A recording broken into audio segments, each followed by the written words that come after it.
श्री शंकराचार्य संस्कृत विश्वविद्यालय की शोध छात्रा हैं। गोपिका पढ़िए।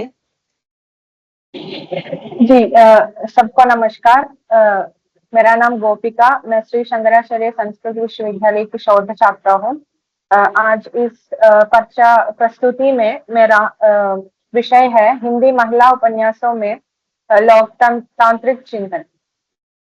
साहित्य समाज का दर्पण है। साहित्य हमेशा से समाज को दिशा देने एवं मंगल की भावना को साकार करने के लिए कृत संकल्पित रहा है। साहित्य बेहतर समाज के निर्माण के लिए उत्पन्न प्रक्रिया है।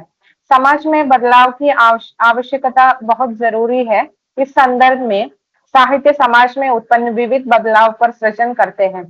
हिंदी उपन्यास इस संदर्भ में महत्वपूर्ण है। विश्व में उपन्यास विधा का आरंभ यूरोप के नवजागरण के बाद हुआ। पश्चिम में उपन्यास विधा का आरंभ 17वीं शताब्दी से मान सकते हैं। औद्योगिक क्रांति के फलस्वरूप उत्पन्न जागरण, वैज्ञानिकता, जटिल सभ्यता, जीवन की जटिलता व द्वंद्व, मध्यवर्ग इत्यादि के समाज की संश्लिष्टता व व्यापक पूर्णता अभिव्यक्त इस नवीन विधा उपन्यास में ही संभव थी। इसी मध्यवर्ग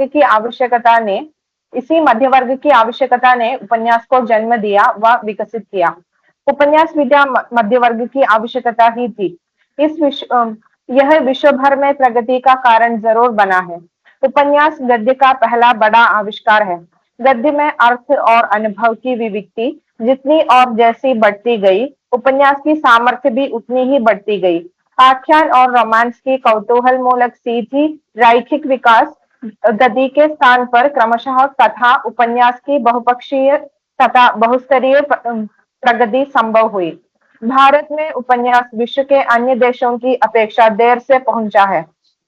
मध्य वर्ग की आवश्यकताओं ने उपन्यास को जन्म दिया और भारत की ब्रिटिश राज की स्थापना के बाद मध्य वर्ग तेजी से विकसित होने लगा। लोगों की अंग्रेजी शिक्षा, पाश्चात्य साहित्य के प्रति मोह बढ़ने लगा। पश्चिमी साहित्य से भारत में उपन्यास अपनी जड़ें फैलाने लगा। स्त्री चिंतन की शुरुआत पाश्चात्य जगत से हुआ है। इसका प्रभाव भारतीय साहित्य के रचनाओं में देखा जा सकता है। आजादी के पहले उपन्यास में प्रमुख रूप से समाज सुधार, स्वाधीनता संग्राम की गाथाएं मिलते हैं। वही स्वातंत्रोत्तर समय में स्त्री के सामाजिक अधिकार, अस्मिता और प्रतिरोध को महत्व दिया गया। स्वतंत्रता पूर्व महिला लेखन में एक और समाज सुधार और स्त्री अस्मिता को आधुनिक रूप से दर्शाया गया, तो दूसरी ओर स्त्री धर्म शिक्षक पत्रिका में नारी की प्राचीन छवि को अंकित करने वाली कहानियां प्रकाशित होती रही। इस काल की कथा लेखिकाओं ने आधुनिक स्त्री अस्मिता और प्राचीन अस्मिता के मध्य द्वंद्व को बड़े व्यापक फलक पर चित्रित किया है। जो स्त्री लेखिकाएं स्त्री अस्मिता की पक्षधर थी, वे स्वाधीनता संग्राम में जुड़ स्वतंत्रता पूर्व काल में पाश्चात्य शिक्षा के प्रसार एवं सुधारवादी आंदोलनों ने स्त्रियों में शिक्षा के प्रति अभिरुचि जागृत करने में पर्याप्त योगदान दिया। स्वतंत्रता के पश्चात लिखे गए उपन्यासों में लेखिकाओं में स्त्री की भोग्य छवि पर सर्वाधिक ध्यान केंद्रित किया गया। एक ऐसी भोग्य छवि जिस पर परंपरागत संहिता पवित्रता का आवरण डालती है, अन्यथा वर्जित, जबकि सामाजिक क्रियाकलाप निरंतर उस आवरण को हटाते जा रहे हैं। एक वर्ग या पात्र की सच्चाई नहीं है, बल्कि सभी की नियति है कि इसने स्त्रियों को मानसिक रूप से उद्दलित और सहिष्णु बना दिया है। स्वातंत्रोत्तर भारत की राजनीतिक परिवेश साहित्य को महत्वपूर्ण ढंग से प्रभावित किया।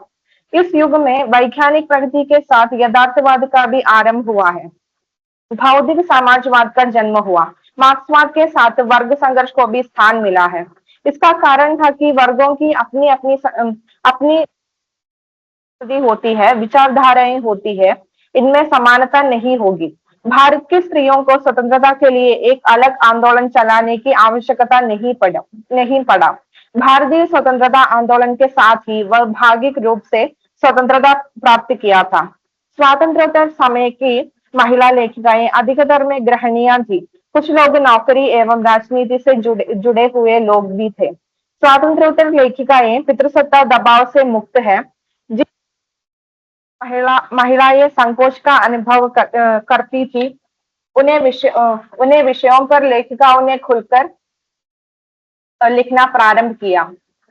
स्वातंत्र्योत्तर हिंदी उपन्यासकारों में भीष्म साहनी, राही मासूम राजा, बदियुज्जामान, मंजूर एहतेशाम का नाम विशेष उल्लेखनीय है। स्वातंत्र्योत्तर काल में ही कृष्णा सोप्ती, मन्नू भंडारी, उषा प्रेमदा आदि लेखिकाएं भी उपन्यास हुई थी। स्वतंत्रता के बाद की उपन्यास लेखिकाएं परंपरागत समस्याओं की ओर ध्यान दिया।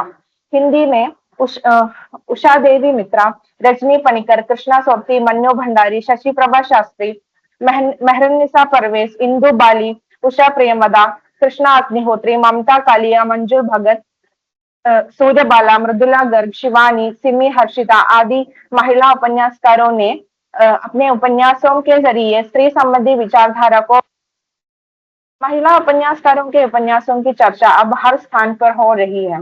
यह निश्चय ही महिला उपन्यासकारों की बढ़ते महत्व को रेखांकित करता है। महिलाओं की लड़ाई पुरुष प्रवृत्तियों, समाज व्यवस्था के अंतर्विरोधों और नारी विरोधी अवमूल्यों के प्रति है। महिला अपनी अस्मिता और अस्तित्व के लिए संघर्ष करके स्व की खोज कर रही है। 21वीं सदी के महिला उपन्यासकारों के उपन्यास के दस्तावेज नारी संघर्ष के प्रतीक है। हिंदी की चेतना को समझने और जगाने की कार्य करती है। महिला लेखिकाओं ने अपने उपन्यासों में समाज के तमाम जीवंत प्रश्नों की ओर ध्यान खींचा है। स्त्री विमर्श की आरंभ से यही महिला लेखन स्त्रियों को जागृत किया, शिक्षित किया और प्रोत्साहित किया है। नारी एकता की एक नई चेतना भारतीय समाज में व्याप्त हो रही है। आधुनिक महिला लेखन में हुए बदलाव और विकास बहुत अधिक है। लोकतंत्र के सिद्धांतों के मुताबिक महिलाओं के और उन्हें समाज और सरकार के सभी पहलुओं में शामिल करना चाहिए। इसी दिशा में हिंदी के कुछ महिला उपन्यासों में लोकतांत्रिक चिंतन की झलक मिलती है। लोकतंत्र में महिलाओं के लिए स्वतंत्र रूप से जुड़ने और अपने विचारों को खुले तौर पर व्यक्त करने के लिए स्थान देता है। लोकतंत्र में मतदाता का भूमिका बहुत महत्वपूर्ण होती है। इसमें महिलाओं की भूमिका भी बहुत महत्वपूर्ण है। भारतीय साहित्य में महिलाओं की स्थिति अधिक की गई है, जिसमें उपन्यास का महत्वपूर्ण भूमिका है। आधुनिक कालीन साहित्य में विविध रचनाकारों ने स्त्री स्वतंत्रता एवं अधिकार पर बात किया है, लेकिन स्त्री की आत्माभिव्यक्ति से भरी रचनाएं महिलाओं द्वारा लिखे जाने पर अधिक अर्थ संपन्न बन जाते हैं। हमारे समाज में आज भी वर्ण, जाति, लिंग, आर्थिक विषमता आदि के आधार पर असमानता व्याप्त है। इस संदर्भ में स्त्री मुख्य है। स्त्री वर्ग को पौराणिक काल से इन्हें मुख्यधारा से विस्थापित कर हाशिए पर धकेल दिया गया है।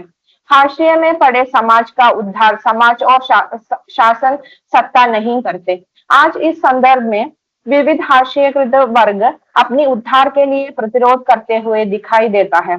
यह प्रतिरोध सत्ता के खिलाफ एवं अन्याय के खिलाफ आवाज उठाना है।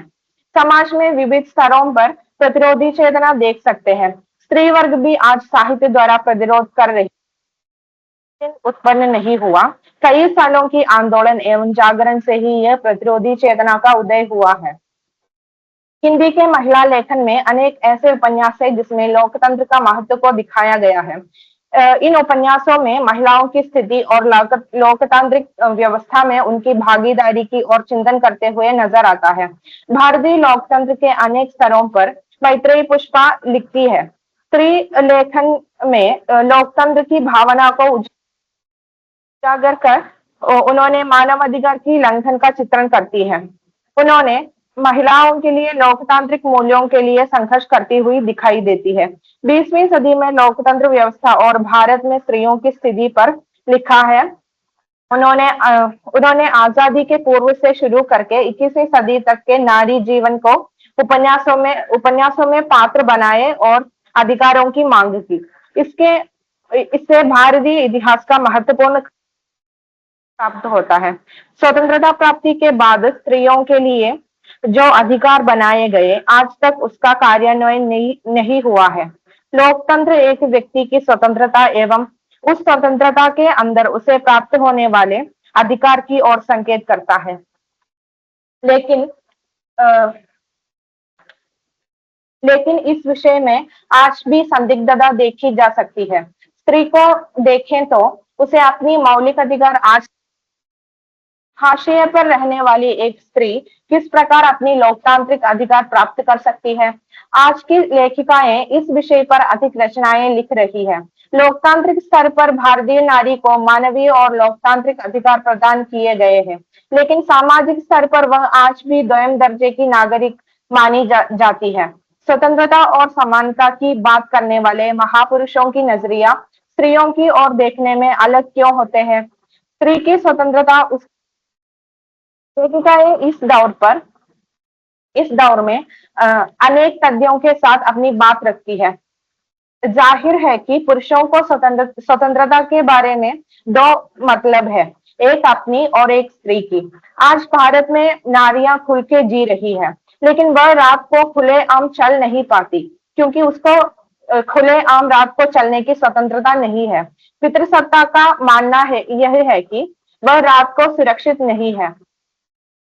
तक यह समझ नहीं आया कि यह उनके द्वारा बनाई गई एक सीमा रेखा है।